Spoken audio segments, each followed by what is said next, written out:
l'Église tout entière, que Dieu nous comble de sa grâce. Nous sommes graciés, mais que c'est nous comble. Donc Dieu comble chacun de nos besoins. Je rends grâce à Dieu pour tout ce qui a été dit, parce que c'est de cette manière que Dieu parle. Quand on voit dans la Bible, quand la dans la Bible écrit, et le Saint-Esprit dit. Qui a déjà lu une parole comme ça dans la Bible?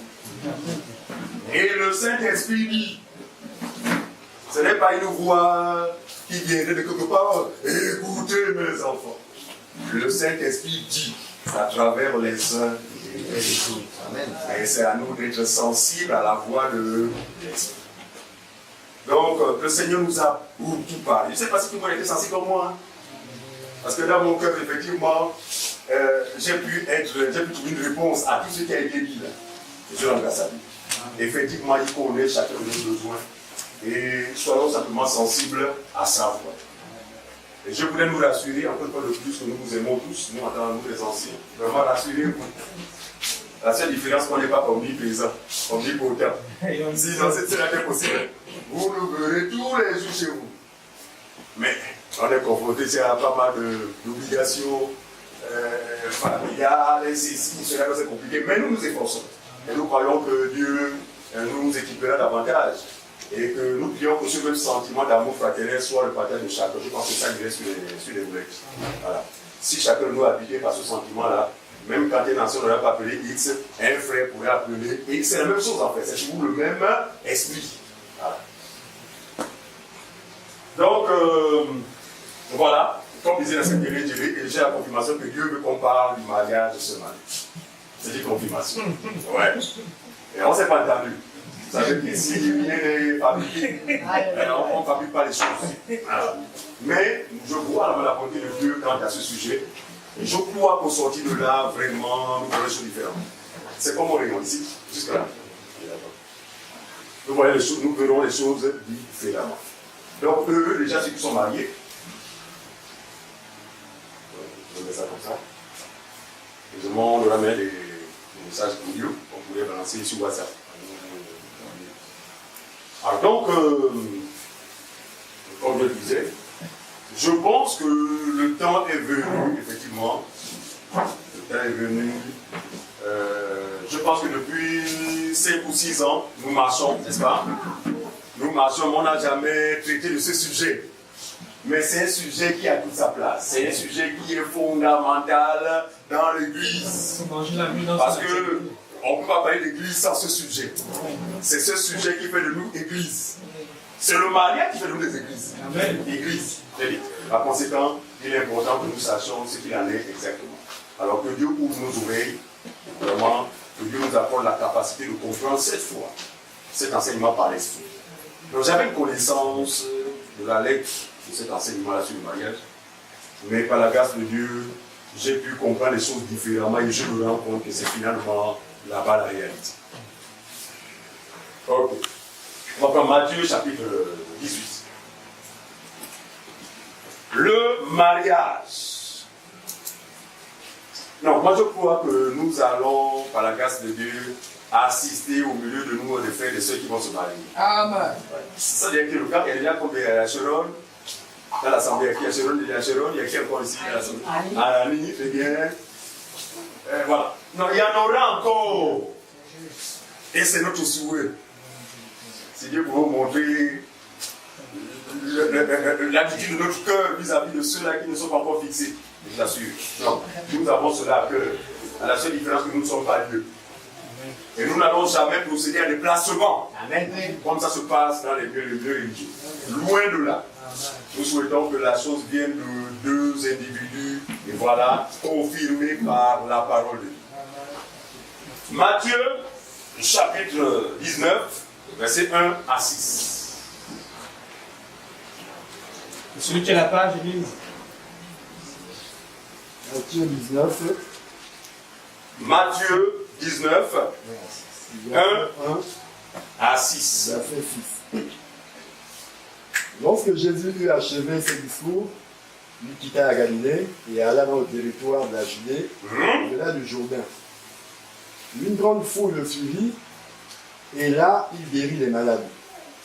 Les pharisiens l'abordèrent et dirent, pour l'éprouver, Les pharisiens abordaient Jésus pour l'éprouver, comme à leur habitude. Vas-y, mon frère. est-il permis à un homme de répudier sa femme pour un motif quelconque? Vous comprenez ça? Selon la loi de Moïse, l'homme avait le droit, pas la femme, l'homme avait le droit de répudier sa femme pour un motif quelconque. Je prends un exemple simple. J'estime que madame ne s'est pas préparée, que sa cuisine ne me fait pas du bien. Je n'apprécie pas sa cuisine. Pour moi, c'est une raison suffisante pour écrire une lettre de divorce. Suivez-moi bien. Sous Moïse, l'homme pouvait se séparer de sa femme pour une raison quelconque. Alors, la question qui est adressée au Seigneur vient dans le but de l'éprouver, l'amener à dire le contraire de ce que Moïse a prescrit. Suivez la suite. Verset 4. 4. Il répondit, Il répondit. n'avez-vous pas lu que le Créateur au commencement fit l'homme et la femme? Et Oui, suite à cette question, il laisse l'affaire de divorce pour une raison quelconque, mais il renvoie ceux qui avaient posé la question à quoi? Au commencement. Et quand on parle de commencement, on pense à quoi? Au premier couple parfait. Vous comprenez ça? Adam et Ève. Il dit, n'avez-vous pas lu dans les Écritures, notamment dans Genèse, où il est question de quoi? Du commencement, en ce qui concerne le mariage. Donc le mariage puise pas ses origines, mais le mariage selon la chair a commencé en Genèse. Mais selon l'esprit, c'est depuis l'éternité. Autrement dit, le mariage puise ses origines, enfin, dans la divinité. Voilà. En Dieu, c'est une institution sacrée. Et ce qui est sacré, c'est quelque chose qu'on prend, qu'on met à part. On va comprendre. Continue, mon frère. il répondit, n'avez-vous pas lu que le Créateur au commencement fit l'homme et la femme? Oui. Et qu'il dit, c'est pourquoi l'homme quittera son père et sa mère, et s'attachera à sa femme, et les deux deviendront une seule chair. Très bien. Donc l'homme quitte son père et sa mère pour s'attacher, pour fusionner avec sa femme, et plus tard ils deviendront une seule chair. D'autres versions parlent, ils deviendront une seule et même personne. Vous comprenez ça? Seule chair, c'est devenu une seule et même personne. Ensuite, Ainsi, ils ne seront plus deux, pourtant ils sont deux physiquement, vrai ou faux? Adam et Ève, l'homme et la femme. Mais dans ce contexte sacré, la donne sens. Vous n'êtes plus deux, mais désormais vous êtes une seule et même personne. Évoluons. que l'homme donc ne sépare pas ce que Dieu a joint. Arrêtons-nous là. Que l'homme donc ne sépare pas ce que Dieu a uni. Donc, pour une raison humaine, il est possible que nous assistions à des séparations, n'est-ce pas? Pourtant unis par Dieu, mais à des séparations. Mais dans le fond, il n'y a pas séparation parce que c'est un lien indéfectible. Physiquement, cela peut arriver. Mais pour Dieu, ceux qui se sont séparés pour aller épouser d'autres femmes ou d'autres hommes sont dans l'adultère, commettent le péché de l'adultère. Pour une seule raison, c'est Dieu qui les a unis. Vous voyez, que l'homme ne sépare pas ce que Dieu a uni. Mais il y a malheureusement des mariages que Dieu n'a jamais, avec des personnes que Dieu n'a jamais unies. Quand bien même ils auront cette année, quand bien même ils auront réuni la famille, on va comprendre. Mais ça, non. Je sais que pour moi, c'est le choc. Le choc va être atténué par la vérité de la parole. On va commencer. Non, même s'il y a eu une cérémonie de famille, oh ma chère, oh Dieu, les mots. Le problème n'est pas à ce niveau. Parce que le mariage, c'est l'institution de Dieu. Mais si c'est son institution, il faut que lui-même unisse. Ce sont ces mariages qui ne doivent connaître ce qu'on appelle le divorce. Je répète, je récapitule. Il y a des mariages que Dieu n'a jamais unis, mais des personnes qui sont mariées. Est-ce qu'ils sont mariés? Point de vue humain. Mais il y a des mariages que Dieu, où Dieu lui-même unit deux personnes, que l'homme ne sépare pas. Et quand il parle comme ça, ce n'est pas que l'homme a le pouvoir de séparer. Donc l'homme peut procéder à une séparation physique. Mais le lien qu'il a établi entre les deux demeure. C'est un lien selon lui qui ne doit être rompu ou qui ne doit être prendre fin qu'à la mort de l'un des conjoints. Vous bien comprendre ça. Donc on va ouvrir les yeux sur là. Il dit, verset 6. Ainsi donc, ils ne sont plus deux. Ils ne sont plus deux. Mais ils font une seule chair. Que l'homme donc ne sépare pas ce que Dieu a joint. Donc selon le Seigneur, l'union qui est celle de Dieu ne fait plus de vous deux personnes, mais désormais vous devenez une seule et même personne. Genèse chapitre 2. Genèse chapitre 1, le verset 26.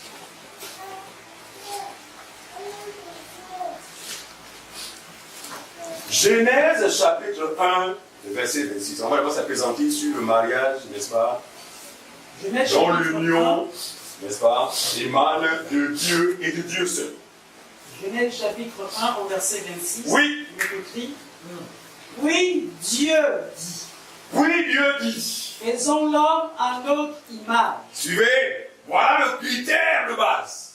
Selon notre Faisons l'homme à notre image et selon notre ressemblance. Et qu'il domine sur... On peut s'arrêter là. Faisons l'homme à notre image et selon notre ressemblance. C'est là que l'on trouve le sens du mariage. Pour Dieu, le mariage a rapport avec son image et sa ressemblance. Adam et Ève se sont mariés dans ce contexte-là. C'est pourquoi Adam ne pouvait dire que voici cette fois l'os de mes os, la chair de ma chair. Voyez-vous? Et quand l'image de Dieu, Adam, et Ève qui a été tirée d'Adam, inévitablement était aussi l'image de Dieu. Donc, le critère de base, c'est l'image de Dieu. Voilà le mariage, n'est-ce pas, que Dieu interdit la rupture, la séparation. Quand deux personnes de la même image qui ressemble à Dieu, se marient, mon ami, ça n'a aucune possibilité de divorce. Même quand vous allez divorcer parce que vous ne pouvez pas compris les choses, mais si Dieu vous fait grâce, vous ouvrez les yeux pour comprendre la nécessité de vous réconcilier avec votre femme. On va comprendre. Pourquoi image? Colossiens chapitre 1, verset 15. Nous sommes ici encore dans la spécificité effectivement du mariage, n'est-ce pas? Où c'est Dieu lui-même qui unit deux personnes, à savoir l'homme et la femme. Et pour ce mariage, il va dire que l'homme ne sépare pas ce que Dieu a uni. Pourquoi il parle comme ça? Parce qu'il y a des unions dont Dieu n'est pas le centre. Ce n'est pas Dieu qui est derrière cette affaire, mais les personnes sont unies. Mais c'est le reflet du couple, effectivement, qui va le signifier. À court et à long terme. Colossiens chapitre 1, le verset 15. Il est écrit ce qui suit. Il y a l'image de Dieu invisible, Oui. le premier-né de toute la création. Ah. Jésus est l'image de Dieu invisible, le premier-né de toute la création. Le premier-né de toute la création. Donc, Jésus étant le premier-né de toute la création, l'image de Dieu invisible, tous les croyants en lui sont l'image du Dieu invisible. Est-ce que vous comprenez ça? Amen. Donc, le mariage selon Dieu a d'abord rapport avec l'image du Dieu invisible. En fait, ce n'est que dans le contexte, suivez-moi bien, où l'homme est l'image du Dieu invisible. La femme également, que Dieu vous unit. Pourquoi? Parce que vous êtes compatibles. Je parle de l'image. Bien que cette image pourrait se manifester plus tard. Ça, on voit des cas de figure, des cas de personnes où vous avez rencontré non-croyants. Mais ce non-croyant est destiné à revêtir l'image du Dieu invisible. Et puis plus tard, bref, on en parlera. Prenons 1 Corinthiens. 1 Corinthiens 7, verset 1 à 2. 1 Corinthiens 7, 1 à 2. Corinthiens chapitre 7, verset 1 à 2, page 1555. Génial. Pour ceux qui ont lu ces mots, la Bible dit ceci. Pour ce qui concerne les choses dont vous m'avez écrit, Oui. je pense qu'il est bon pour l'homme de ne point toucher de femme. Toutefois, pour éviter l'impudicité, Pour éviter l'impudicité, que chacun ait sa femme et que chaque femme ait son mari. très bien. Si vous remarquez très bien, il dit pour éviter l'impudicité, que chacun ait sa femme, et que chaque femme ait son mari. On est dans le contexte effectivement du commencement, dans le contexte de la nature et l'image de Dieu. Sa femme, c'est-à-dire une femme qui est tirée de l'homme parfait. Comme ça a été au commencement. D'Adam a été tiré une femme, d'où la compatibilité. Donc sa femme-là, ce n'est pas quelqu'un qui, à cause de ce qu'elle brûle, va dire le plus important c'est d'avoir un homme. Ce n'est pas ça. Parce que cela va vous pousser avec le fou, avec commencer à interpeller les gens. Ici, sa femme, c'est dans le contexte qui est celui de Dieu. C'est-à-dire que sa femme, un homme ou une femme de la même nature que toi. Il faut bien comprendre ça. Parce que le but de Dieu, ici, n'est pas... le mariage pour Dieu va au-delà de ce que nous connaissons. C'est un sens essentiellement ça. Donc, que chacun ait sa femme et que chaque femme ait son mari. Vous comprenez ça? Adam était la femme de Ève. Ève était l'homme. Adam était l'homme d'Ève. Mais d'où vient la femme? De l'homme parfait qu'il était. Adam. D'où vient Adam? De l'image Et Dieu. est-ce que vous comprenez ça? Voilà. Donc, il faut qu'on ait la grâce de comprendre la différence. Tout le monde parle de mariage, mais nous sommes dans un contexte qui ne concerne nullement les non-croyants. Ce contexte concerne les croyants que nous sommes. Allons-y.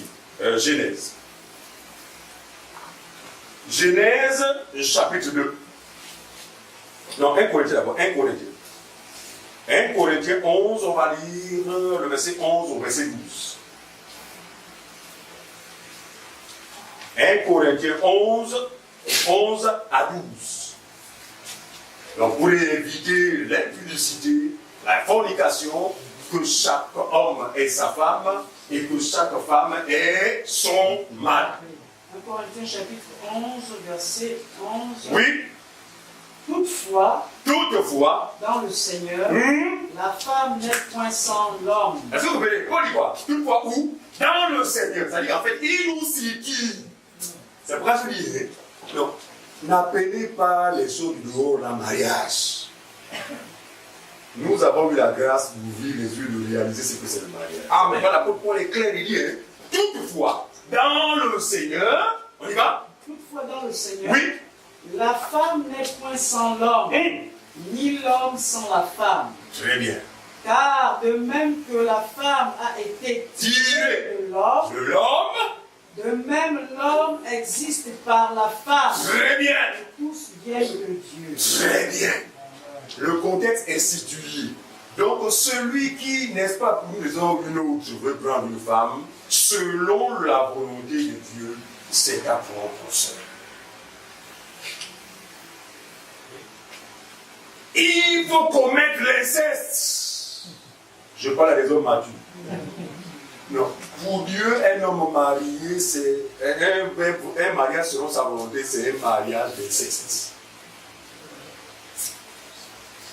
Vous vous rappelez, Dieu dira à son peuple Israël, vous ne tisserez une quelconque alliance, notamment celle de mariage avec notre peuple. Si un Israélite veut se marier, non, doit trouver l'homme ou la femme parmi le peuple d'Israël. Pourquoi? Parce que Israël est le peuple de Dieu. Israël est la famille de Dieu.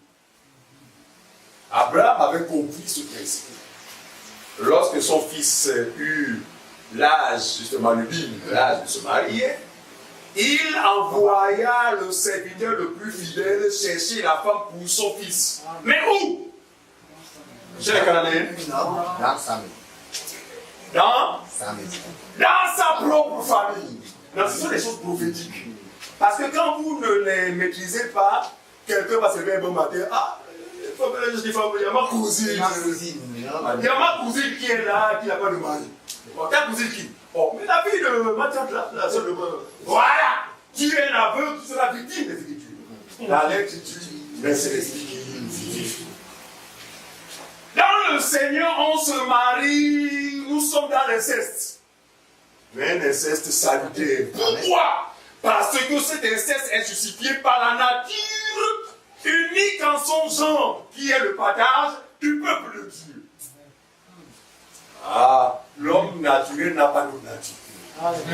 Nous avons une nature semblable à celle de Dieu. Par conséquent, lorsque le maison où mon futur mari, frère, doit être de ma famille, au risque de déshonorer mon Dieu. On va comprendre, on va tout doucement. J'ai quelques versets 12. Je vais pas verset 12. 1 Corinthiens chapitre 12, verset 12. Très bien. Car de même que la femme a été tirée de l'homme, de même l'homme existe par la femme. Très bien. Et tout vient de Dieu. De Dieu, donc dans le Seigneur. En introduction, il dit toutefois dans le Seigneur, donc dans la famille de Dieu. Donc, la volonté de Dieu en ce qui concerne le mariage, c'est dans un contexte bien précis, c'est dans le Seigneur. Et dans le Seigneur, qu'est-ce qu'il y a de particulier? C'est l'expression de la nature de Dieu qui est désormais notre partage. Paul nous qualifie désormais d'hommes et femmes spirituels. Autrefois, nous n'étions pas, nous étions des hommes et notre choix était en général basé sur notre critère. Un homme naturel, frère, n'a rien à foutre, excusez-moi du langage, avec le critère de nature. Quelle nature encore? Nous sommes des humains, et que c'est même un animal. Nous ne comprenons pas notre langage. L'homme naturel, c'est critère, frère. Est-ce que le gars a un cylindre? Est-ce que la fille là est de bonne famille? Vous connaissez vous tous les critères qui sont ceux de l'homme naturel. Alors, étant renouvelés par l'esprit, ces critères tombent. Nous recherchons dans le partenaire un seul critère. Parce que nous savons que le reste des critères pourraient venir par la suite. Amen. Puisque c'est Dieu qui vous assistera désormais dans ce couple. Comment ne va-t-il pas combler le reste de vos besoins? Nous disons qu'en Christ, il y a une priorité. Ce sont les choses d'en haut. Et puis le reste est censé suivre ces choses. Autrefois, lorsque le bébé a fait ce qu'il a fait dans la pilote, c'est un bon langage. C'est pas le village. Au village, un enfant pouvait rester avec madame qui lui dit ça fouille. Voilà, là-bas, il va là-bas. Mais moi, je dois constater que toutes les mousses, c'est au ménage conditionné par lui. Quand il va à gauche, les mousses. Quand il va à droite. C'est comme ça. Ici, c'est une image de la compagnie. En fait, c'est ainsi que ces choses-là nous poursuivent. Ce n'est pas à nous de rechercher les mousses.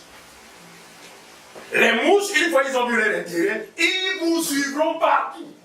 Amen. Et Dieu qui connaît nos besoins, effectivement, c'est lui qui va permettre que ces choses nous cessent. Amen. Et pourquoi, quand on comprend des choses, le souci des choses de cette vie cristal. J'ai l'habitude de dire aux gens que vous pensez que vous êtes les seules personnes éprouvées. Bon, je me permets de poser cette question. Qui dans l'assemblée n'a pas de souci qui puisse le tenir à cœur? Qui le savait? Un souci particulier. Non, vraiment, il faut que vraiment je suis dans le besoin. Qui le savait? Je m'attendais à 2-4 mains. Mais moi, je ne l'ai pas. J'ai une raison. Parce qu'effectivement, j'ai quelque chose qui me tient à cœur. Mais gloire soit rendue à Dieu, quand bien même ces choses me tiennent à cœur, je ne chancellerai nullement. Amen. En fait, ce besoin ne sera jamais un frein dans ma vie en ce qui concerne mes avancées avec Dieu. Amen. Et dans cette attitude, tôt ou tard, le Seigneur me surprendra. Est-ce que vous comprenez ça? Donc, arrêtez de jouer les choses là-bas, c'est comme si c'était les soeurs, il ne faut pas suivre.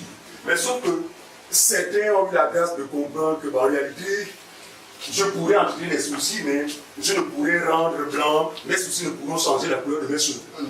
Par conséquent, je lâche prise et je fais confiance, comme disait dans cette démonstration d'exploitation, en celui qui m'a appelé.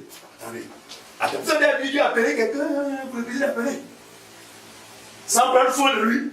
Non, à moins d'être écrit.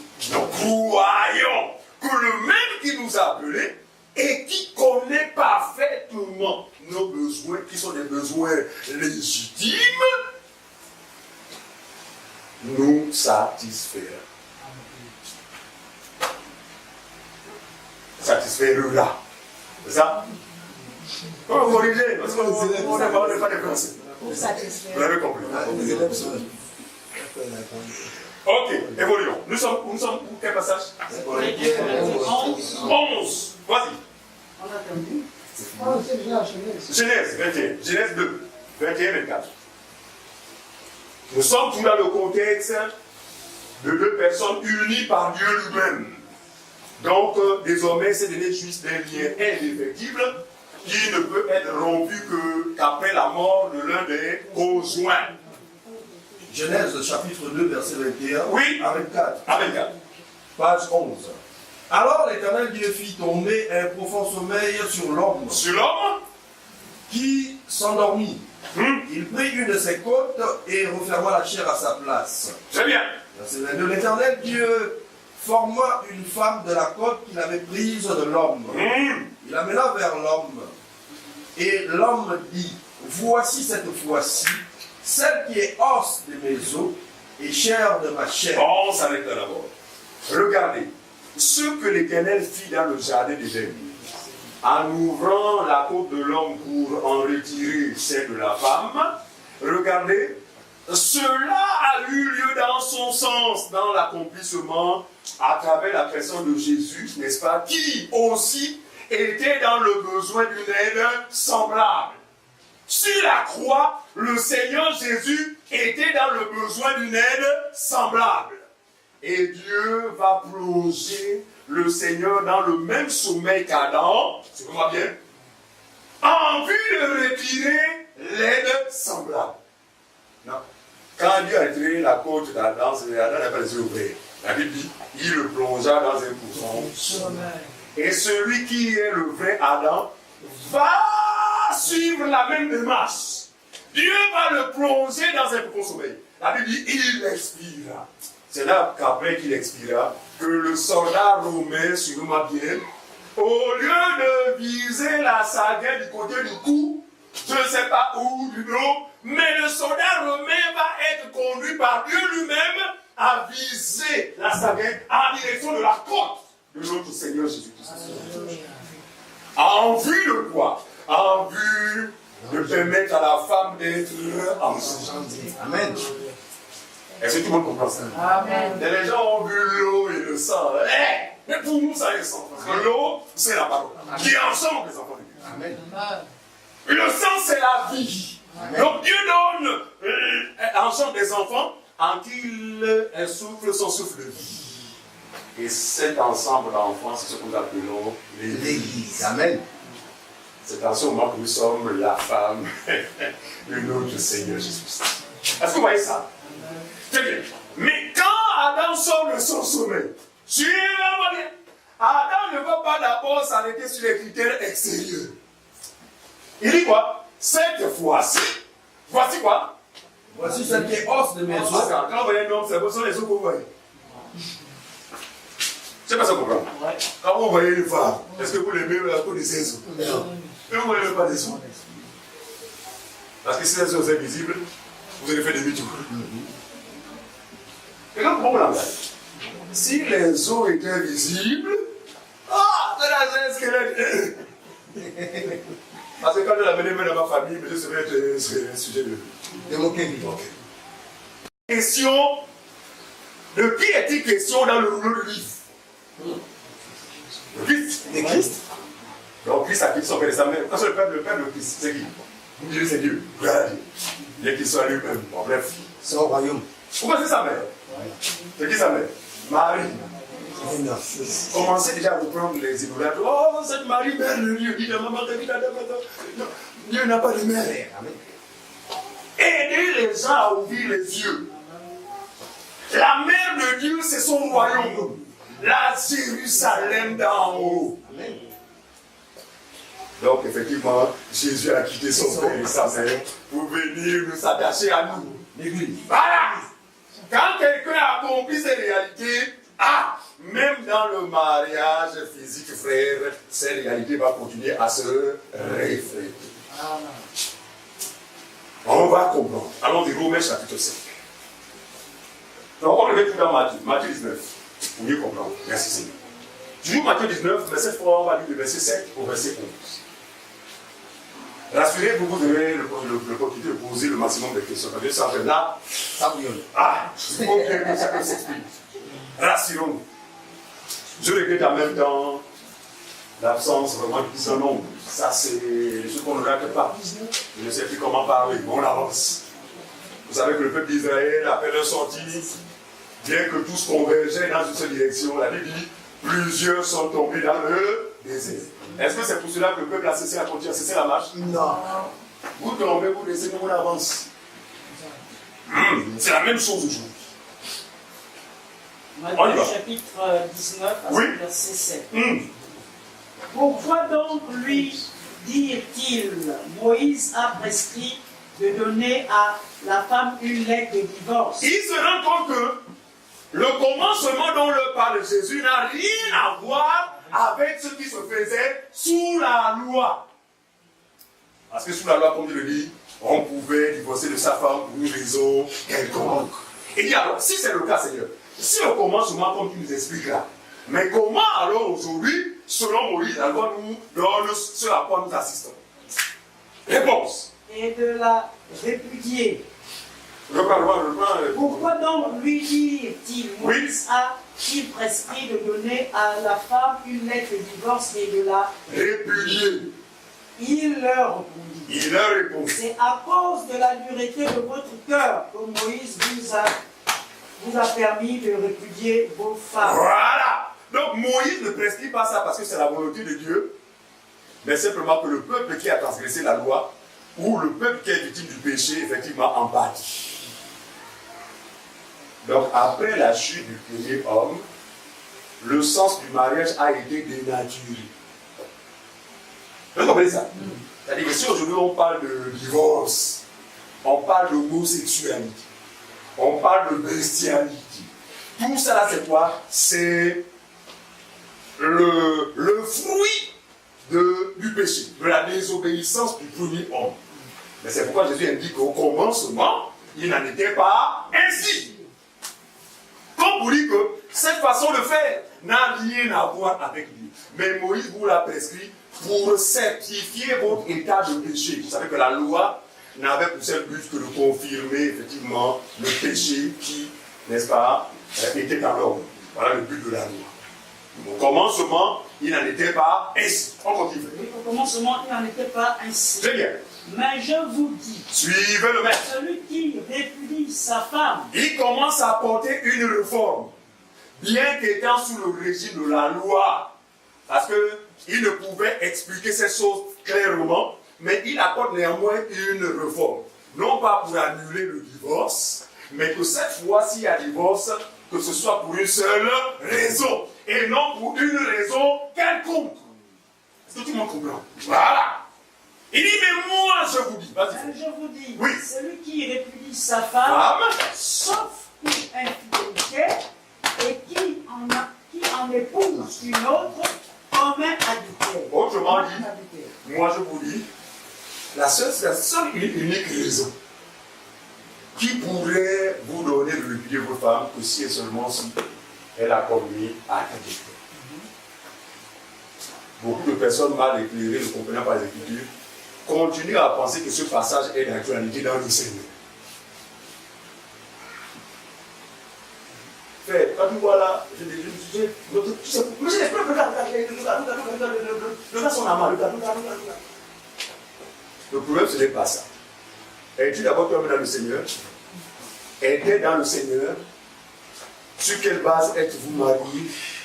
En fait, un ensemble d'interrogations qui justifie aujourd'hui le désastre auquel on peut assister. Quelle est la base? Quelle est l'origine de votre mariage? Et cela est déterminant.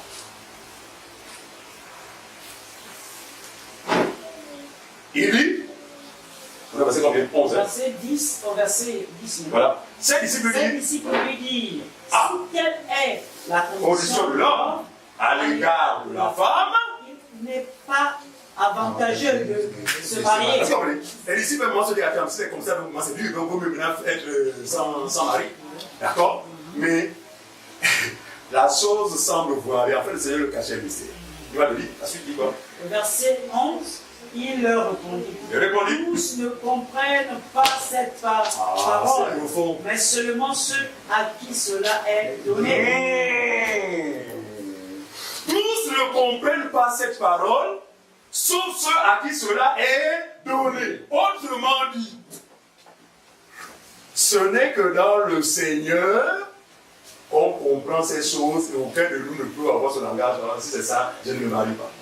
En général, quand c'est comme ça, c'est que vous ne comprenez pas encore le fond. Mais nous, à qui cela a été donné, nous comprenons une chose, c'est qu'en réalité, le lien existe bel et bien entre moi et ma femme, aussi longtemps, aussi vrai que notre mariage a profondément lui-même Christ, selon la volonté de Dieu. Je me suis marié dans le Seigneur. Ne vous inquiétez pas, parce qu'il y a des vrais chrétiens qui ne se sont pas mariés étant des chrétiens, mais qui aujourd'hui sont mariés à des inconvertis. Quel est leur sort? On va comprendre toujours à la lumière des Écritures. Prenons Romains chapitre 5, verset 14. Romains 5, 14.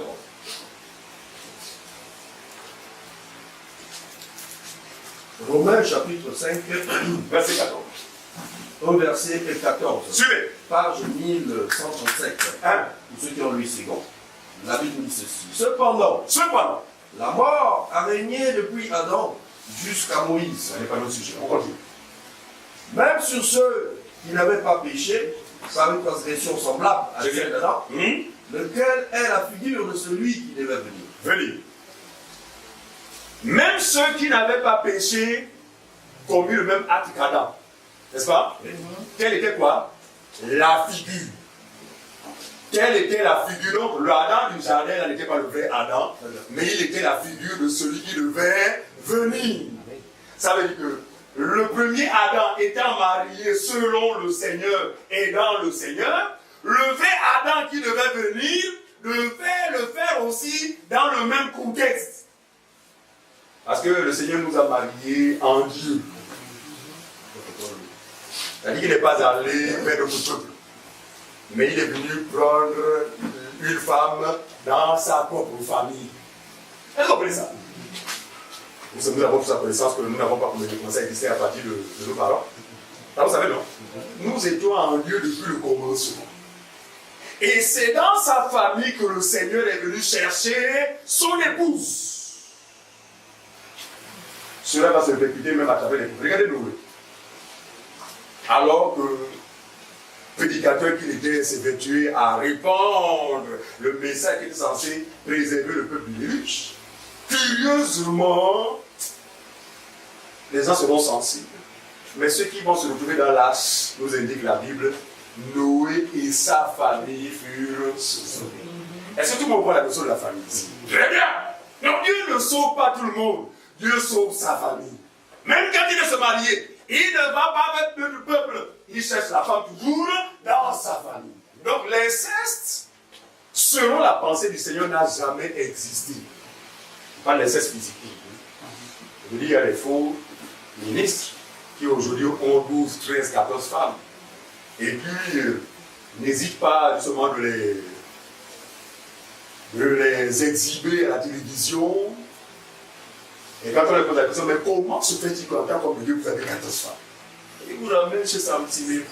Il dit même là, je suis encore trop loin, Salomon. Je suis même encore trop loin. Là, je suis en train de me battre pour.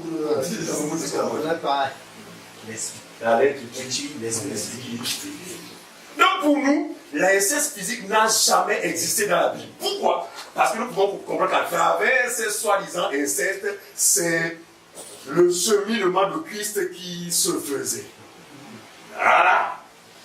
Donc si nous sommes fait l'épouse, rassurez-vous, nous faisons forcément partie de sa famille. Amen. Sinon, nous ne saurions être des épouses ou l'épouse de Christ. Est-ce que tout le monde comprend ça? Donc, il faut que nous comprenions que le mariage selon Dieu a un cadre. Et ce cadre, c'est quoi? Quel m'a défini? C'est la famille de Dieu. Il dit que cela était quoi? L'image de celui qui devait venir. Prenons maintenant 1 Corinthiens 15. Qui devait venir? 1 Corinthiens 15, 45, 47. 1 Corinthiens 15, 45, 47. 1 Corinthiens 15, 45, 47. Oui. C'est pourquoi il est écrit, le premier homme Adam devint une âme vivante. Le premier homme Adam devint quoi? Une âme vivante. À quel moment? Quand Dieu effectivement souffle en lui le souffle de vie. Mais le dernier Adam est devenu un esprit vivifiant. Le dernier Adam. Donc le dernier Adam ici, c'est Christ. C'est pour dire ce qui s'est passé à la Genèse typifiait simplement le mouvement ou la procédure qu'elle est être celle du Seigneur Jésus-Christ. C'est lui qui est un esprit vivifiant. Éphésiens chapitre 5. Éphésiens, c'est ça mon ancien. Éphésiens chapitre 5, on va lire le verset 22 au verset 33. Éphésiens chapitre 5, au verset 22. Page 1188, pour ceux qui ont 8 secondes. Éphésiens 5, 22. Oui. Femmes, soyez soumises à vos maris comme au Seigneur. Femmes, soyez soumises à vos maris comme au Seigneur. La suite. Car le mari est le chef de la femme. Voilà.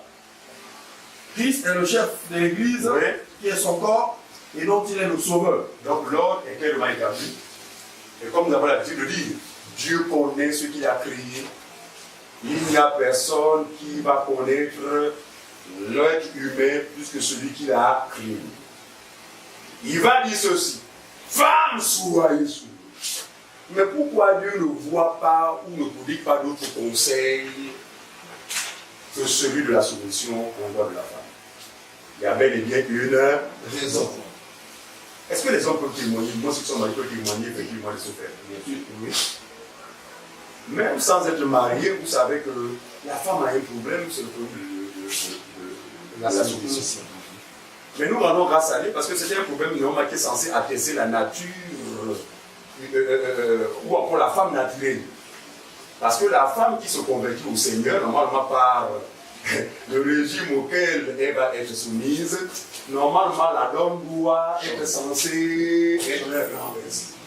Quand on continue à assister au contraire, c'est que rien ne s'est jamais passé. Vous comprenez ça? Donc, ici, c'est pas plus que non, même Dieu sait que nous on est comme ça là. Non, ça c'est le cas de la femme naturelle. Mais si tu es converti au Seigneur, normalement devrait, à court et à long terme, prendre sa place. Pourquoi? Il y a deux chaises. La chaise de droite, c'est la chaise de l'homme. La chaise de gauche est celle de la femme. Mais il arrive des cas où on a vu certaines femmes sur la chaise de l'homme. Mais elle ne le fait pas ignorance. D'accord? Maintenant, quand la lumière arrive, la semence de vie arrive, les yeux s'ouvrent, elle se rend compte, oh, je ne suis donc pas à ma place. Quelle est l'attitude de la femme? Elle change. Et souvent, quand c'est comme ça, le mari aussi, le mari de la femme. On assiste en fait à une confusion. Tout est renversé. Si on pouvait l'imager de façon vestimentaire, la femme qui est censée porter la robe se retrouvait en pantalon, comme c'est le cas. Et la femme qui est censée, le mari qui est censé porter le pantalon en jupe. Ça ne regarde pas. Non, nous sommes témoins de ces histoires-là. C'est vraiment on grâce à Dieu parce que le Seigneur envoie sa parole parce qu'effectivement il y avait besoin. Oui, donc, on a besoin de la parole. C'est elle qui nous recadre, chers amis. C'est pourquoi, non, prêtons l'oreille continuellement à la recevoir et nous verrons que les différents aspects de nos vies qui n'étaient pas en phase seront désormais mis en mort. Il y a des foyers, je vous assure que vous, c'est-à-dire que tu ne dis rien, mais c'est pitié. C'est la femme qui est au devant. C'est la femme qui dicte sa loi. C'est la femme qui conduit le mari. Le mari, tu lui laisses seulement les apparences, surtout en milieu, surtout les assemblées, il faut bien que ça permette de se marier. Mais ce n'est pas le cas.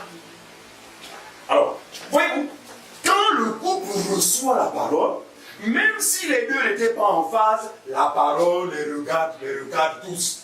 Le mari reprend sa place et la femme également. La suite, il dit au mari quoi? Car le mari est le chef de la femme. Oui. Comme Christ est le chef de l'église. Donc, appelez-le, c'est bien. 27. Qui est son corps. Qui est son corps. Il est le sauveur. Oui. Or, de même que l'église est soumise à Christ, C'est bien. les femmes aussi doivent l'être à leur mari, en toutes choses. C'est qui comme ça? Oui. Aussi bien que l'Église est soumise à Christ, les femmes doivent l'être à leur mari. Ce n'est pas nous qui inventons ça. Les femmes doivent l'être à leur mari en quoi? En toutes choses.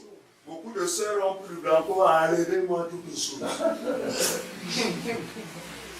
Beaucoup ont modifié la Bible parce qu'ils ont bien en toutes choses. Ah!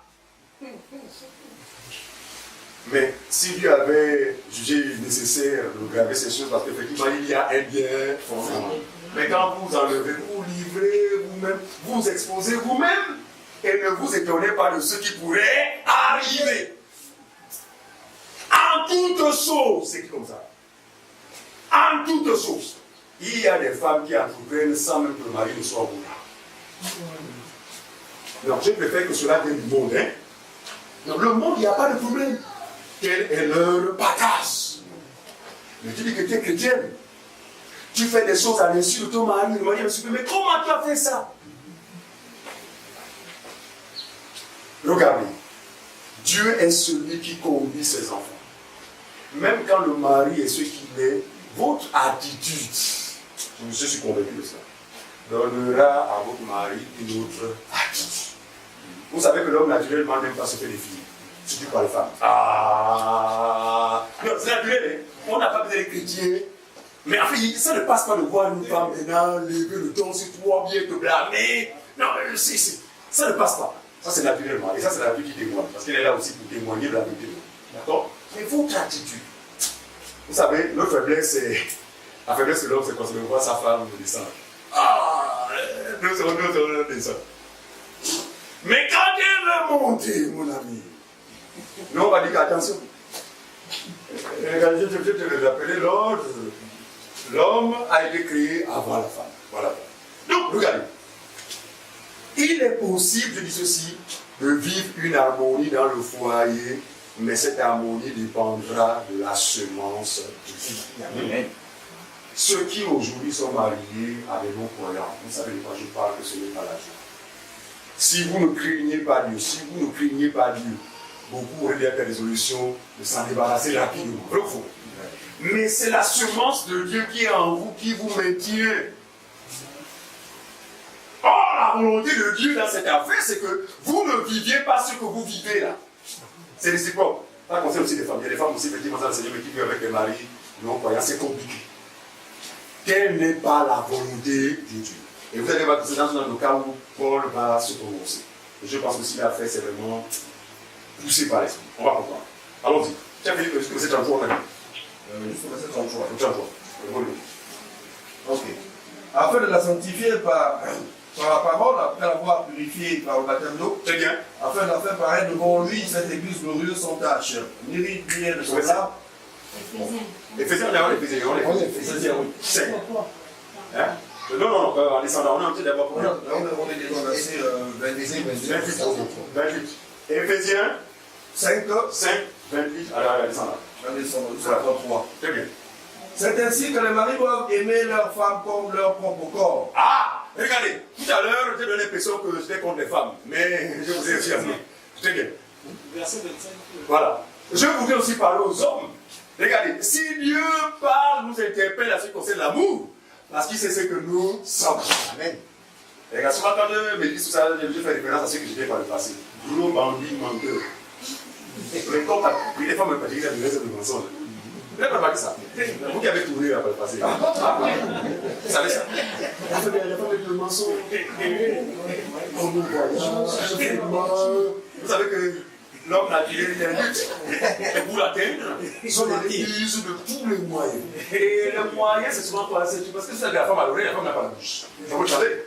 La femme à l'oreille, elle n'a pas la bouche. Mais quand la femme prête son oreille, voilà une occasion d'approvisionner en mensonge. Non, je te dis que non, tu es la première. Non, mais non, de toute ma vie, je suis sûr que quand tu es la tête, bon. Mais dans le fond, les hommes, vous savez de quoi je parle? Vous n'avez aucun projet avec lui.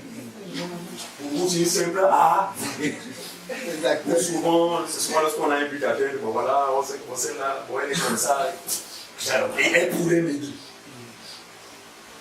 Mais c'est pourquoi Dieu dit, Marie, aimez vos femmes comme Christ a aimé l'Église. Parce que l'amour vis-à-vis de l'Église manifesté par Christ, frère, est un amour que je ne peux qualifier ici.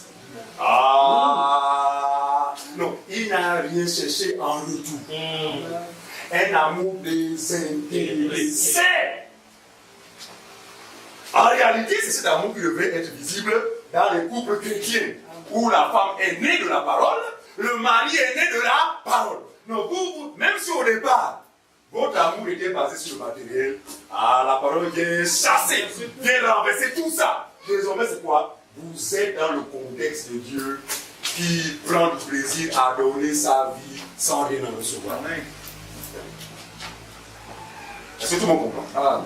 Regardez. Si un seul instant, dans le cadre de la communion fraternelle, ou encore dans le cadre de l'église que nous constituons, chacun pourrait avoir pour objectif juste donner à son frère, qui resterait sans être comblé.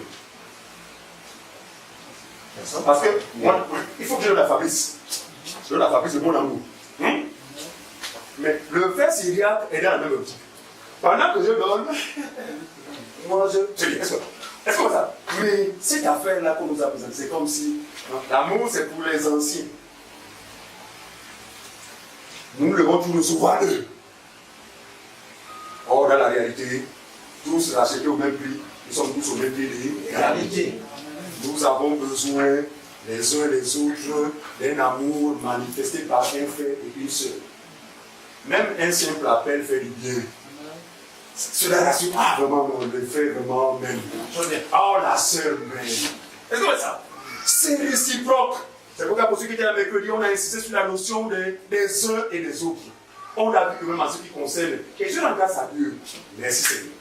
Pour ce qui se passe dans le groupe, néanmoins pour ceux qui ont eu la grâce de comprendre les choses de Dieu, ils ont compris qu'ils sont dépendants des hommes, des uns des autres. Quelqu'un veut voyager? Il faut appeler les frères et sœurs, je vais me déplacer vraiment, prier pour moi. Il est malade. Mais pourquoi il le demande? Parce qu'il a compris qu'en réalité, nous sommes dépendants les uns des autres. Il dit, portez-vous les fardeaux les uns les autres. Il y a des gens, le fardeau est tellement lourd, la solution malheureuse que ces personnes veulent, c'est quoi? C'est de se mettre à l'écart. Vous attendez à quoi qu'on me fait à l'écart? Vous comprenez ça? Donc, quand on a compris qu'en fait, on n'est rien sans les autres, qu'est-ce qui peut m'empêcher d'être toujours en communion avec mes frères? J'ai des soucis, j'ai des besoins, on en parle, et quand ça se fait comme ça, Dieu veille à répondre aux besoins. Amen.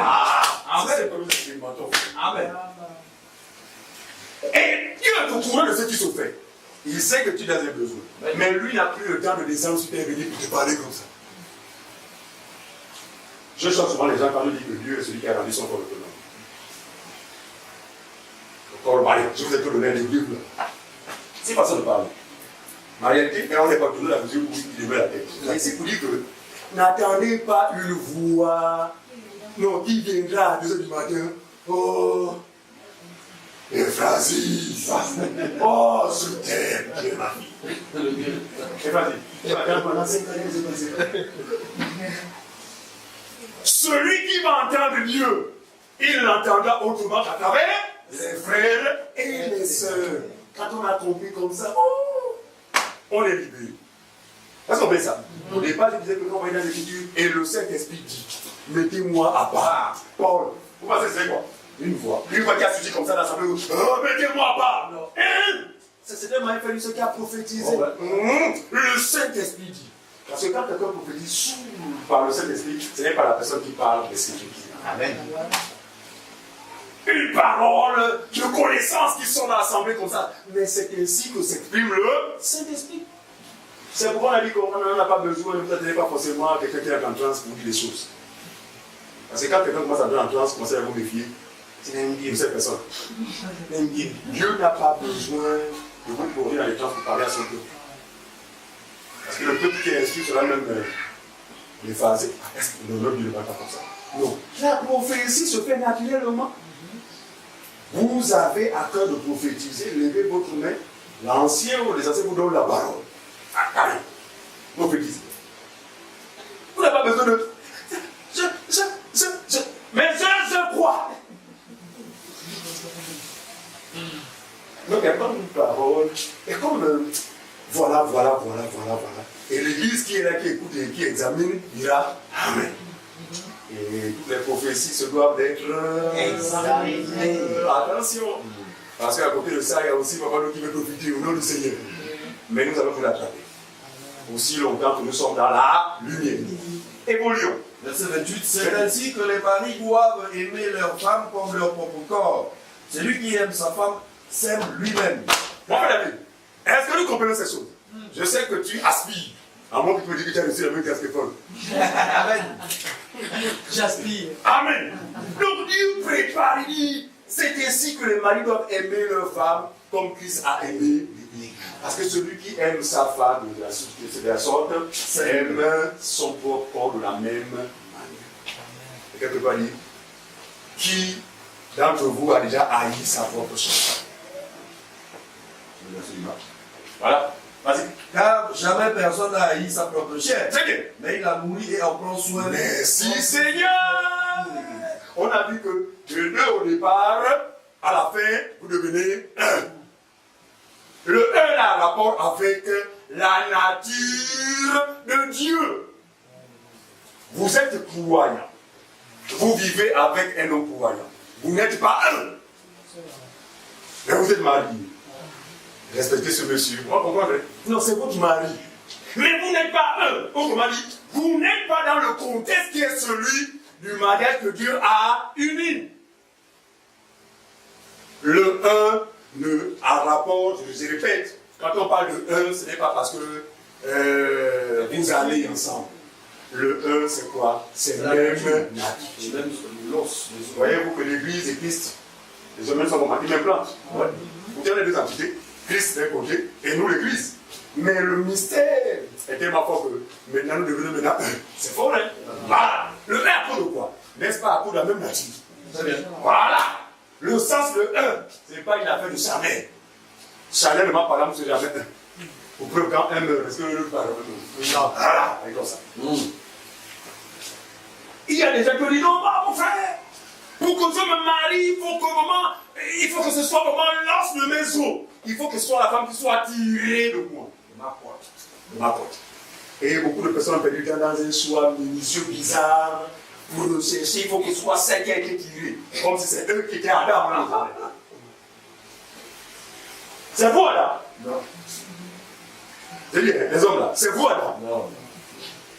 Pourquoi vous cherchez la femme qui va tirer de vous? Regardez. Plusieurs personnes ont eu des échos sur disant que non, ça c'est celle-là qui a été tirée de moi. Mais au bout d'un temps, Dieu appelle la conjointe. Que va-t-on dire à ce moment-là? Et cette personne-là qui nous demande, c'est là pour qui va se marier. Mais tu veux dire que c'est elle qui était.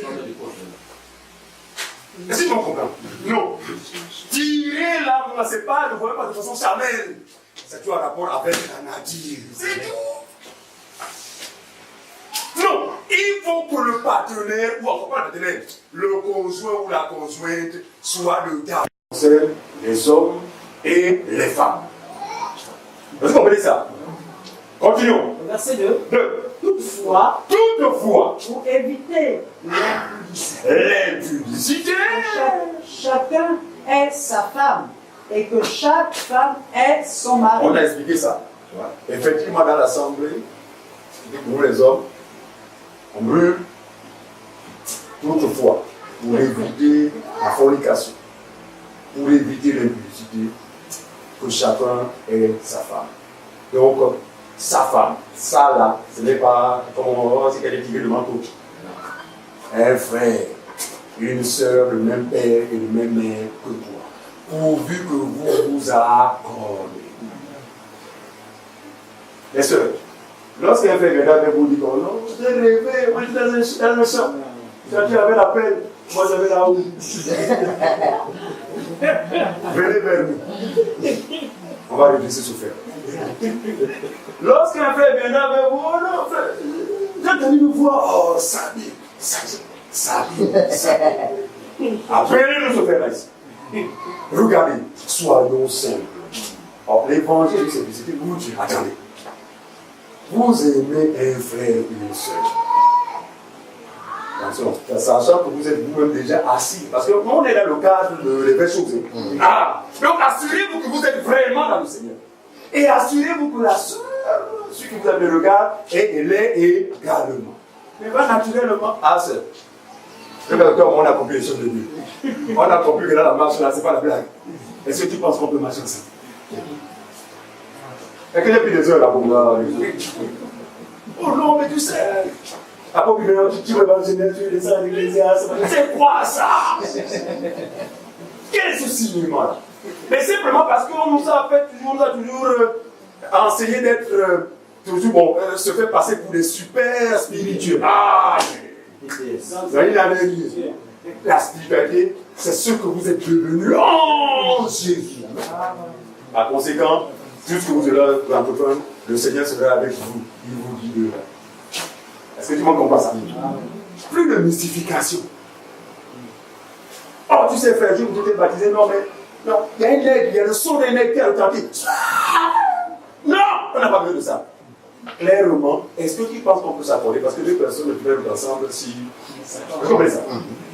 Et à partir de ce moment-là, la sœur a le libre choix de dire oui ou non. Ça choque. Ça c'est sérieux. Donc, quand tu vas, hein, ce n'est pas que forcément c'est un acquis. Mais acquis que le gars, est-ce que. Voilà! Comme c'est là. Voilà! Parce qu'elle aussi, attention, elle a compris ce de Dieu, par conséquent, ne peut pas prendre le risque de se jeter entre les mains de lui comme ça. Non, c'est trop facile. Donc, il faut respecter la vie de la soeur. C'est-à-dire que, mon frère, je réfléchis encore. Ah, ok, soeur. Mais pendant que tu réfléchis, ne va pas vers une autre. Regarde des bandits comme ça, il faut faire. Non. Tu es allé contacter une soeur, elle n'a même pas voulu répondre, tu vois, maintenant vers une autre. Elle nous a de faire, vous allez être repris. Voilà, parce que nous ne sommes pas dans les bouillards. Nous sommes dans les choses qui concernent Dieu, par conséquent, nous attendons à être rendus conformes à la parole. Très bien. Donc, soyez naturels dans votre démarche. Vas-y, fais. Donc, tant que quelqu'un n'est pas marié, selon le Seigneur, reste seul. Tu ne mourras pas pour longtemps. Encore, c'était un besoin vital tel que manger. On va dire que nous l'a fait. Non, marche quand même, parce que là, tu vas mourir. On a été élevé pour toi, tu fais non? Ah, bien sûr, 12 ans. Oh, moi, je ne sais pas du tout. Moi, c'est j'appelle ça.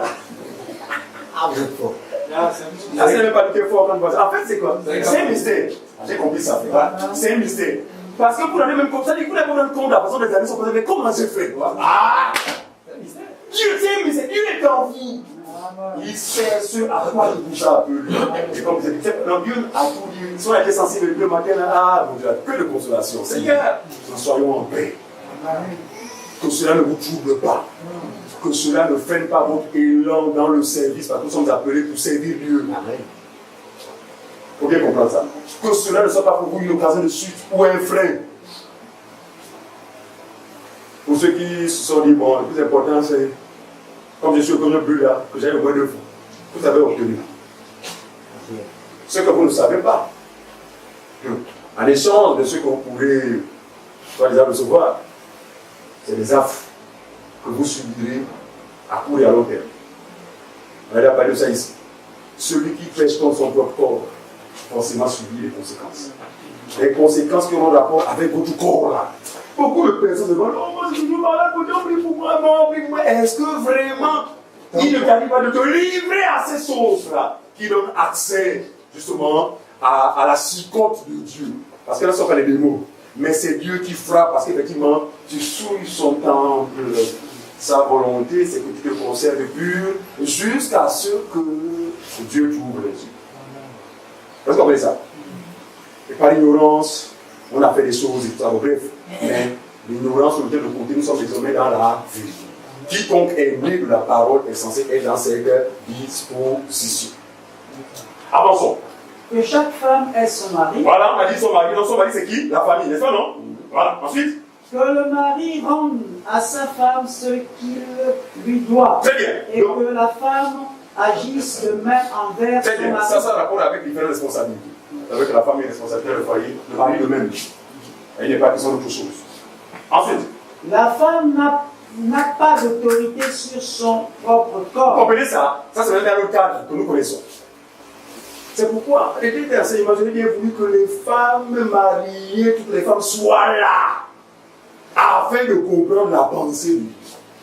Quand un homme est marié et une femme, elle ne s'appartient plus. Son corps ne lui appartient plus en propre. Vous savez de quoi je parle? Vice versa, mon frère. Même si tu as soulevé les planches, le corps est cassé. Mais comme tu connais la parole, moi-même, parce que la femme me met à toi, on a dit, lequel d'entre vous peut m'attacher son propre corps? Mettez-nous un peu à la place de, mais mon Dieu, ah, non, on aura des millions internes. Ah. On va s'efforcer d'être cru, mais pour le bien de tous. Bon, on n'est pas Dieu, mais je sais que il y a des foyers où la femme de je t'ai dit, toi, moi. Ça, c'est vrai des vérités possédées. Vous ne connaissez pas Dieu. Le croyant s'inspire de la parole. Évidemment, il peut y avoir des raisons légitimes. Mais faites le savoir avec toute la soumission. Oh! Vice versa! Toutes les pages de Roger, mon ami, c'est moi qui ai tout sorti.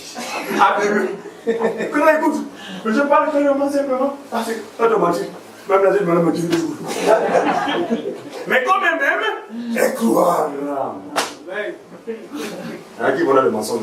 On est pas le gars gagné. Je dis, hein, on va parler à l'intérieur. Parce que l'évangile, c'est tout ça aussi. Ouais, il faut que les foyers soient épanouis. Hein? Il faut qu'il y ait de l'harmonie, il faut bien que vraiment les gens se retrouvent. Et regardez, beaucoup de raisons, même les non-croyants là, même les faux chrétiens, justifient leur adultère et leurs impudicités. Oh mon frère, c'est comment? Je ne sais pas ce que j'ai vu. Madame là-bas m'a dit que jusqu'à 2018, jusqu'à 2019, il y a tout qui passe. Mais c'est ma femme pourtant. Le monsieur n'est pas gêné, il est là ailleurs. Non, je vous dis, c'est pourquoi je dis, même si on a été dans l'ignorance, la parole vient nous recadrer. Lisez bien chez vous. C'est quoi? 2 Timothée, chapitre 3, à partir du verset 16. Lisez bien. le rôle de la parole vis-à-vis de nos frères. Ça, c'est notre médicament. C'est pourquoi tous ceux qui ont mis la parole de côté, vous connaissez ce qu'on appelle les ténèbres. Voilà, la suite. 2 Corinthiens chapitre 3, verset 16 en descendant. Parce que verset 16 seulement, non? 2 Timothée, voilà. 2 Timothée 3, 16. Voilà. Pas lire maintenant, lisez chez vous. Ici, pour vous aider à comprendre le rôle, enfin, ce pourquoi Dieu a envoyé sa parole. C'est pour nous corriger. Nous étions vraiment tordus dans tout et n'importe quoi. Mais nous pouvons la direction grâce à la parole. C'est pourquoi j'encourage les couples. Regardez, c'est déterminant ce que nous faisons. Il n'est pas normal. Encore pour ceux qui ont des femmes qui ne croient pas, qui n'ont pas encore cru, ne leur imposez rien. Mais une femme qui a cru, un homme qui a cru, normalement en couple, vous êtes censés marcher dans la même direction. En ce sens que il vous faut grandir ensemble, il vous faut avoir la même information afin que l'harmonie s'installe entre vous. Toi qui viens aux réunions, tu as la connaissance, mais ce n'est pas la connaissance que ta femme a. Mais comment s'attendre à la perfection de ton frère? À moins que certains s'évertuent, et là encore, c'est pas c'est possible. Il ne faut pas du temps. C'est mieux d'asseoir. Voici ce qui a été dit. Point par point. Combien de fois? Le passé qu'à vous-même. Or, c'est une attitude qui n'a rien à voir avec. Vous devenez un. Mais qu'est-ce que cet égoïsme-là? C'est cet égoïsme-là. Les femmes mariées devraient être conduites, c'est-à-dire qu'elles devraient marcher au même moment que le mari. Pourquoi? Parce qu'il est question de s'attendre à un rendu. Mais le rendu ne peut être possible seulement à un seul côté. Je dis bien, sauf le cas des conjoints qui n'ont pas compris. Ne leur imposez rien. Usez de patience. Priez pour eux. Nous avons les frères et sœurs, c'est des sujets de prière. Ah, mes bien-aimés. Priez pour mon épouse. Combien de fois? Ils n'ont pas honte. Ce n'est pas vous qui avez le pouvoir de sauver vos conjoints. D'accord? Mais quand quelqu'un dit situation comme ça, ah, vraiment, mon mari ou ma femme là, vraiment, encore dans les ténèbres. Frères et sœurs, priez pour mon mari.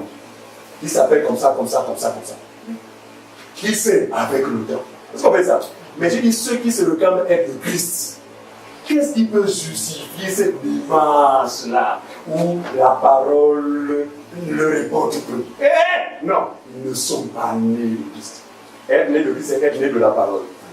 C'est-à-dire que désormais, vous êtes la même nature que la parole. Par conséquent, là où il y a la parole, vous vous sentez que non, ça va concerner, mais à qui? Est-ce que tu vas comprendre? Voilà. On y va. Avançons. La femme n'a point d'autorité sur son propre corps. Sur son propre corps? Mais c'est le mari. Très bien. Et pareil, le mari n'a pas d'autorité sur son propre corps. C'est vice-versa. Mais c'est la femme. Très bien. Donc, dans le cas du mariage, c'est le corps l'a fait, ce n'est plus ton corps.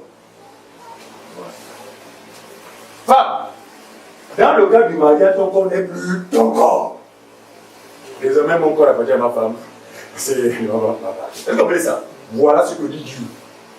Parce que c'est la réalité, c'est la même chose entre nous et Christ. Nous sommes son corps profond. Oh. Amen. Donc nous sommes là un. Nous sommes son corps. Par conséquent, Christ ne peut pas nous priver de son corps. Donc nous jouissons pleinement de ce qui relève de son corps. Est-ce que tu comprends ce que je dis? Voilà. C'est profond. On avait le temps d'aller rentrer jusqu'au premier sacerdoce, ça va rentrer comprendre des choses terribles. Mais ce n'est pas le temps. Avançons. Verset 5. Ne vous privez point l'un de l'autre. Voilà, c'est clair. Continue. Si ce n'est d'un commun d'accord. D'accord, non? On a vu que, effectivement, d'un commun accord. Parce qu'effectivement, des raisons peuvent intervenir. Mais faisons tout cela dans la sagesse pour ne pas frustrer le conjoint au point qu'ils se disent mais attends, mais celle-là, finalement, c'est pas mon corps, c'est son corps. Continue, mon frère. Un commun d'accord pour un temps, afin de vaquer à la prière. Très bien. Puis retourner ensemble. Très bien. De peur que Satan ne vous. Donc c'est un domaine dans lequel le couple doit veiller. Il est tellement sensible. Non, on est limité là ce matin. Mais nous en parlerons. C'est un domaine tellement sensible auquel le couple doit veiller. Je ne parle pas des homosexuels. Je ne parle pas de couple, ne voyez pas homosexuels. Pour moi, ce n'est pas des couples. Le couple, c'est deux sexes opposés. Ce sont des associations. Voilà. Qui viennent. Voilà. En effet. Il y a intérêt à veiller sur ce domaine, parce que ce domaine, bien aimé, non, avançons. De peur que Satan ne vous tente par votre incontinence. C'est bien, on continue. Je dis cela pour... Il dit quoi, incontinence? Parce qu'à un moment donné dans le couple, le besoin va se manifester. Donc veillez à entretenir ce domaine-là. Continue, fait. Je dis cela par la concupiscence. Oui. Je n'en fais pas un ordre. C'est bien. Je voudrais que tous les hommes fussent comme moi, mais chacun tient de Dieu un don particulier. Ce n'est qu'un souhait. Attention. Parce que vous le faites comme ça, le faux est la main là. Oh non, vraiment non. J'ai une option telle que vraiment aucune femme ne peut me supporter. Dieu m'a appelé à laisser seul. Et vous le savez, quand mon amour, on va le pousser de une seule. Dieu a dit que, attention, ce sont des dons exceptionnels. Et je pense que ce don là avait beaucoup rapport avec le plan qu'il y avait pour l'autre Paul. Amen. Ouais. Parce que la manière dont tu travaillais avec une femme et une famille, ça allait être compliqué. Toujours ici et là. Toujours ici et là. Mais la volonté de Dieu, c'est que tous soient nos maris. Je veux que tout soit comme moi, pardon, comme moi. Je veux que tout soit comme moi, mais à chacun, la grâce, n'est-ce pas, a été répartie selon le bon plaisir de ça. Donc, on dit que tout le monde n'est pas fait pour rester seul. Toi qui es seul, n'impose pas cela à ton frère.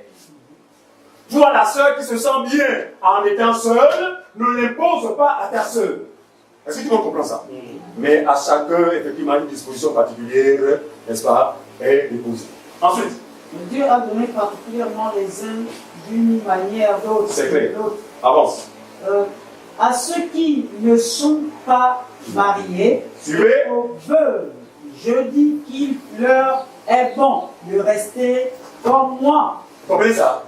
À ceux qui ne sont pas mariés et aux veuves. Ici, l'apôtre Paul est dans l'optique des vraies veuves. Vous savez ce que c'est une vraie veuve? C'est lequel on va suivre. C'est une vraie veuve.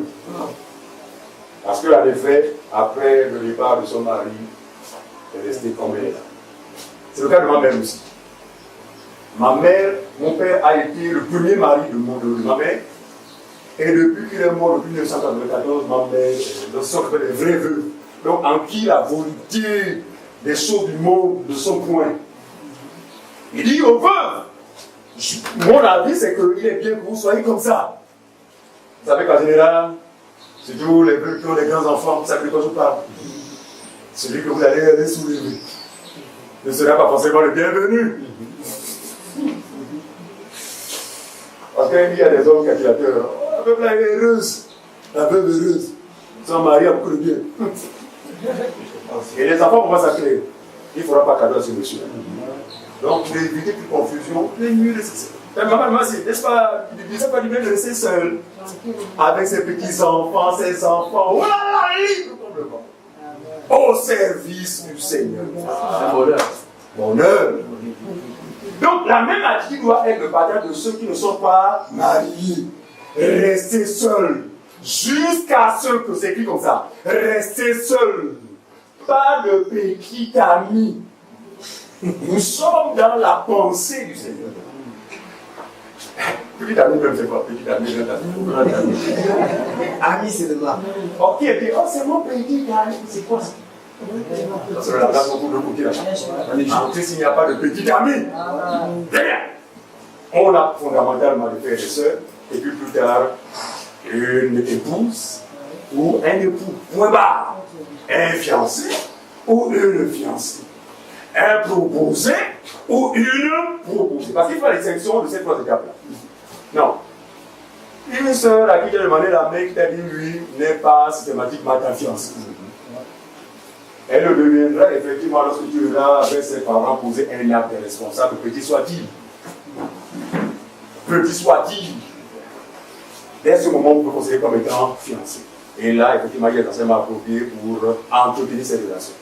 Et plus tard, le mariage. Que vous soyez marié à la coutume, que vous soyez marié à la civile, c'est le mariage.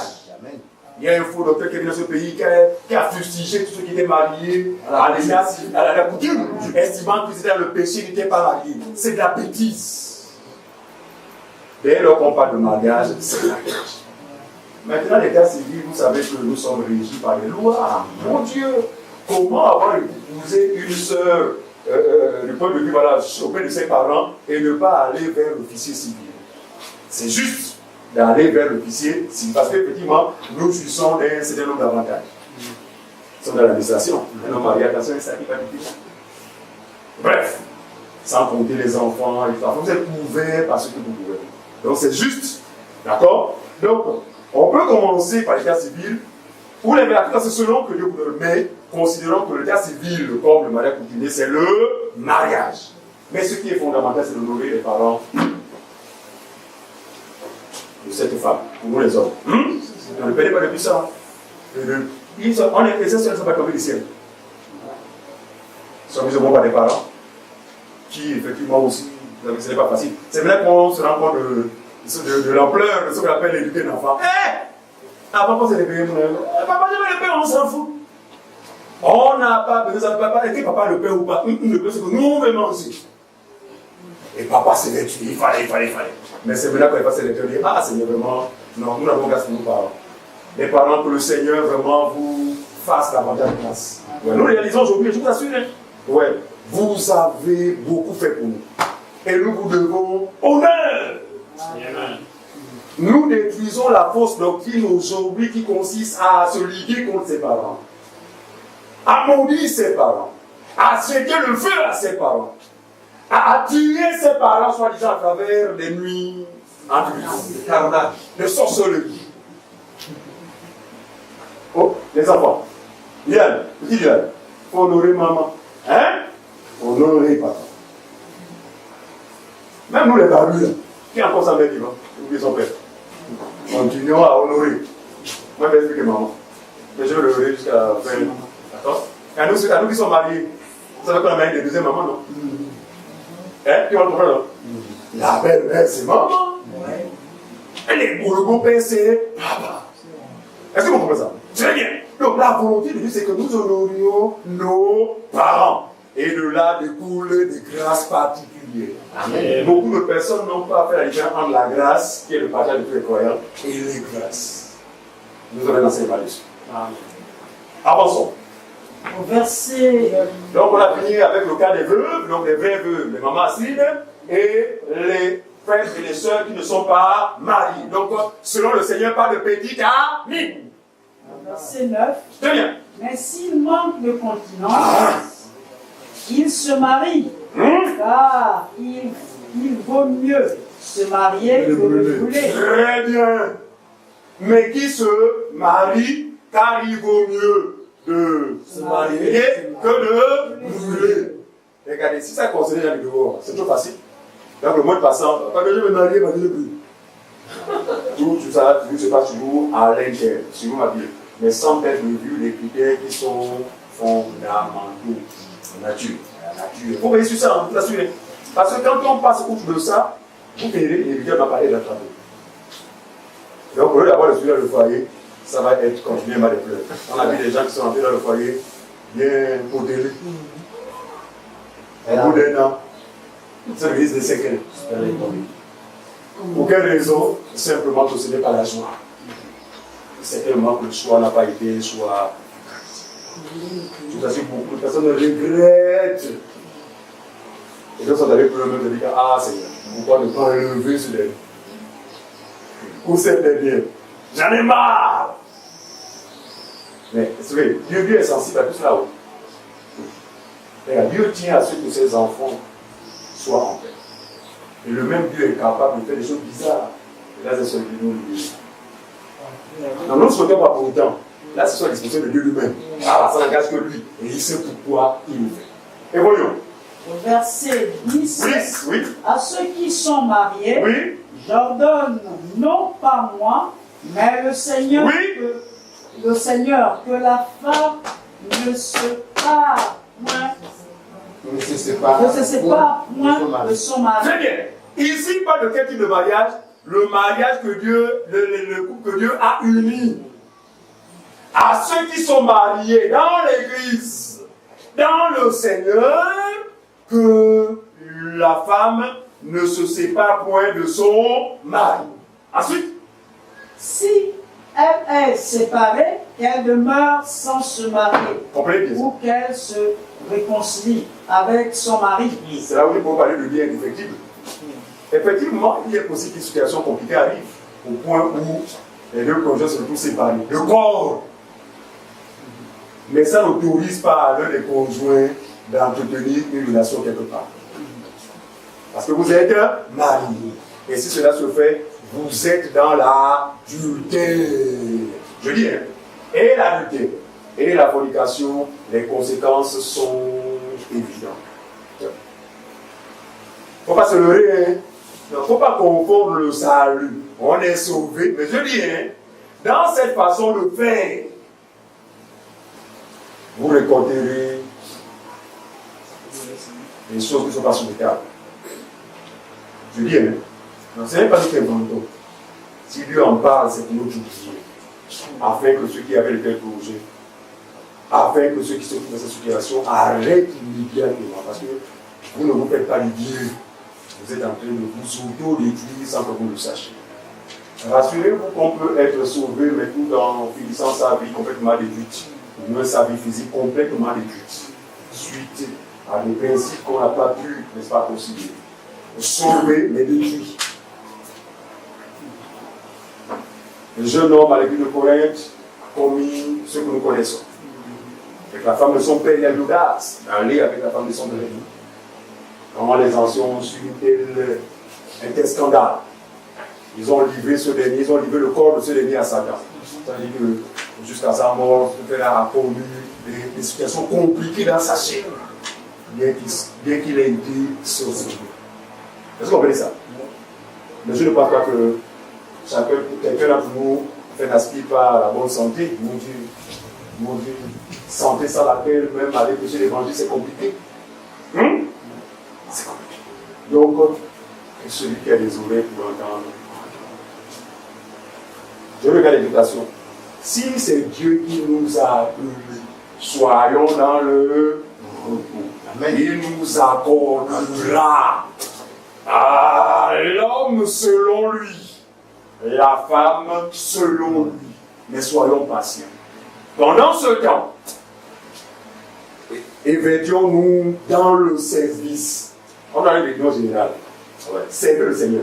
Et effectivement, ce qui a fait la faute de Fabrice, c'est parce que pendant ce temps, il ne passait pas son temps péché. Oh, vraiment là, vraiment ça fait déjà, quel âge, vraiment tous mes petits frères. Pendant ce temps, Fabrice est au travail. Il est à la disposition du Seigneur. Donc je parle sous le contrôle de plusieurs qui connaissent Fabrice. Je vous parle des fleurs, mais pour moi c'est un cas qui pourrait encourager nous. La bonne nouvelle, je ne sais pas s'il va y anticiper. La bonne nouvelle, c'est que dans cette patience, le Seigneur a fait grâce. Alléluia. Amen.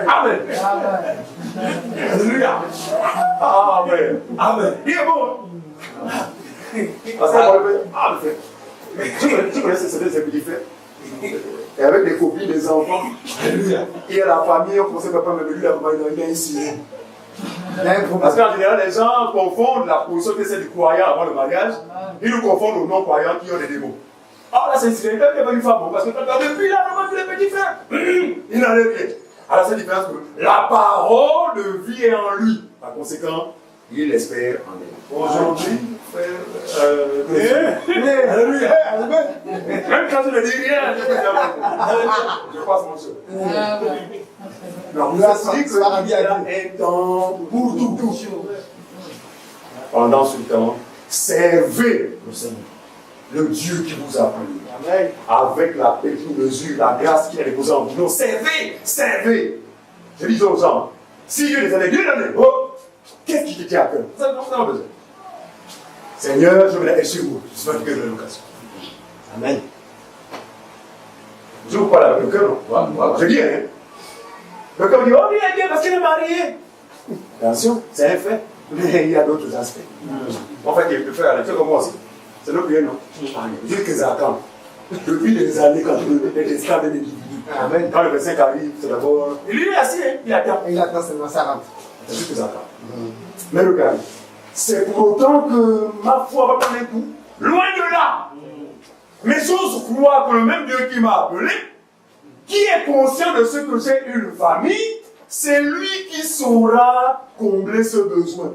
Je ne sais pas trop comment les choses vont se faire, mais ce que je sais, avant mon départ sur cette terre, mes petits-enfants auront un petit nid. Ils pourraient se réfugier en cas de pluie.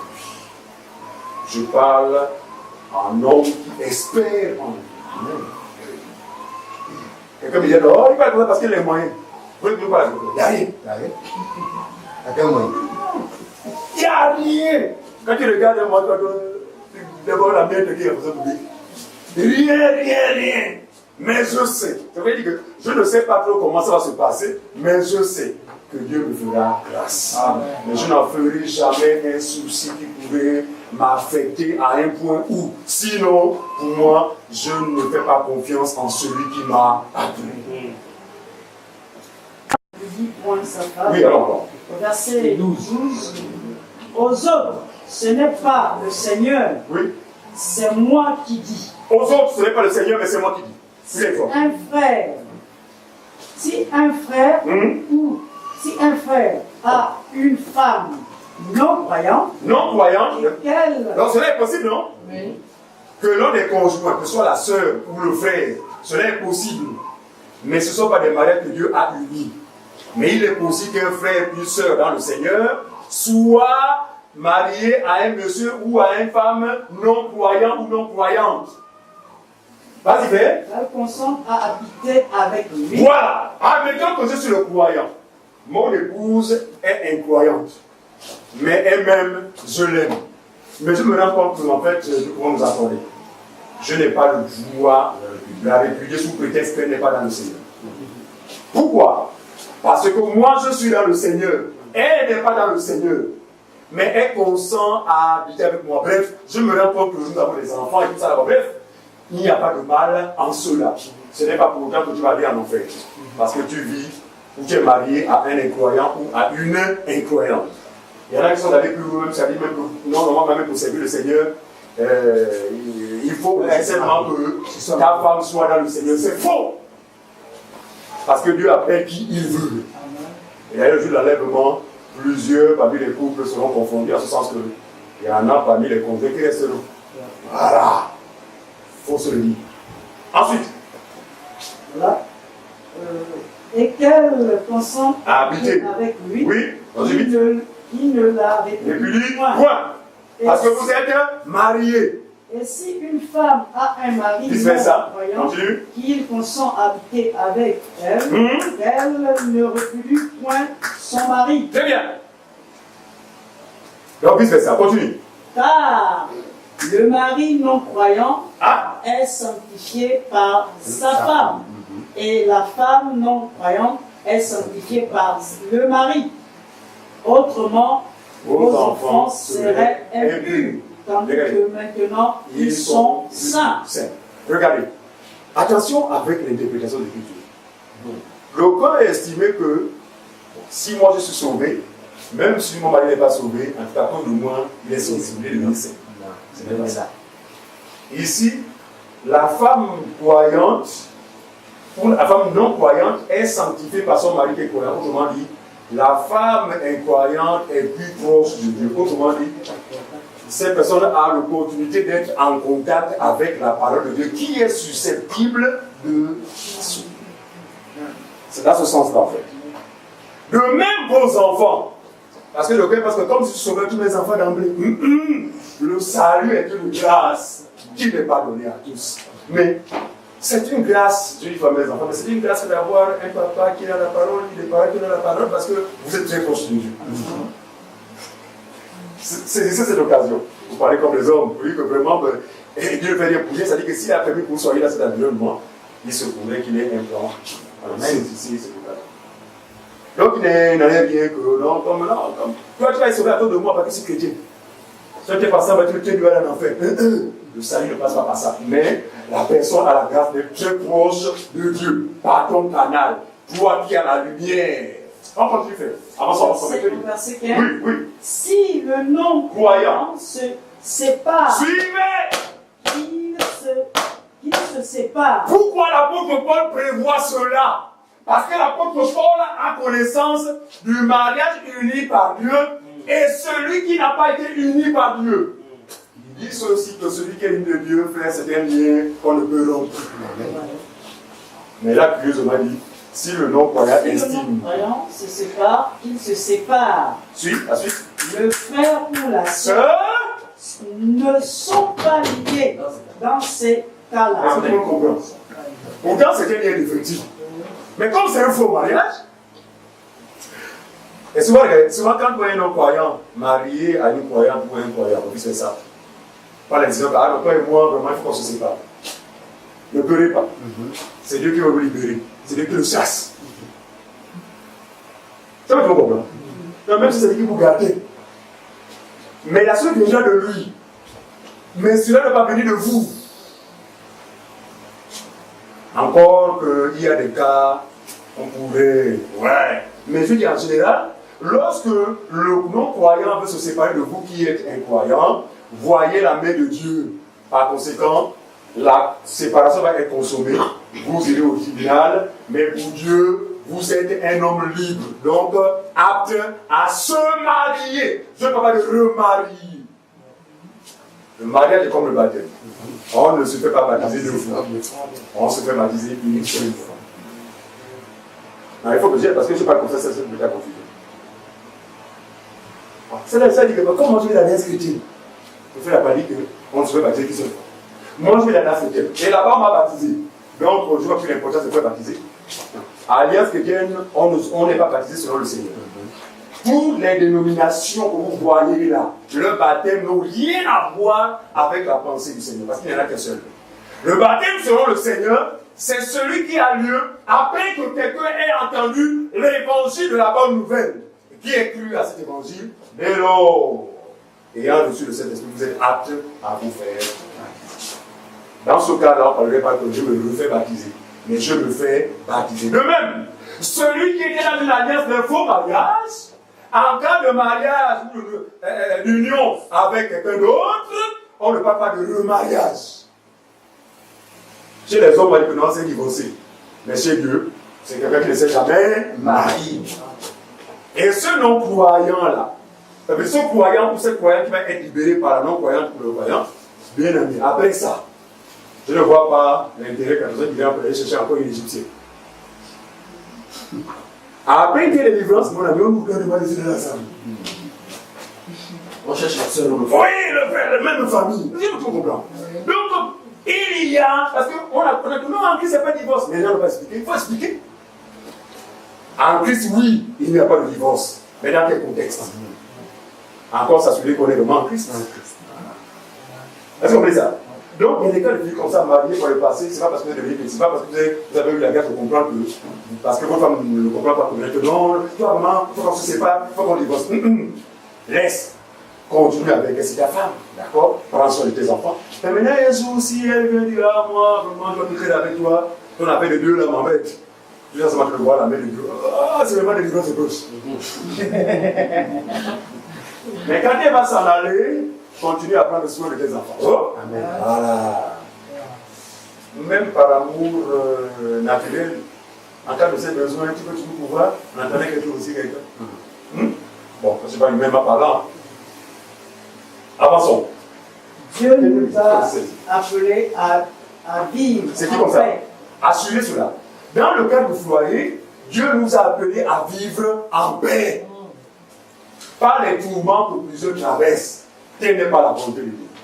Parce que vous êtes unis selon une fausse alliance. C'est un faux mariage. C'est pourquoi vous vivez ce que vous vivez. Mais vous avez des enfants. Elle est votre épouse. Bien aimé le seul conseil. Et buvez jusqu'à jusqu'à ce que Dieu vous fasse grâce. Mais il n'est pas obligé de faire grâce. Parfois, c'est même jusqu'à la fin de votre vie. D'où l'importance pour ceux qui ne sont pas mariés d'être voilà, merci. Et rigoureux. Hein? Ce n'est pas les sentiments. En ce qui concerne le choix du conjoint, il faut être rigoureux. Pourquoi?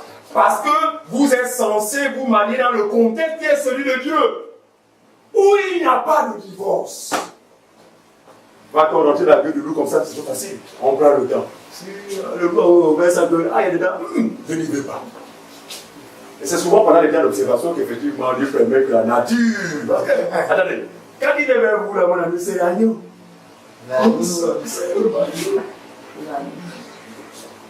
Rapide de parole à l'assemblée, non,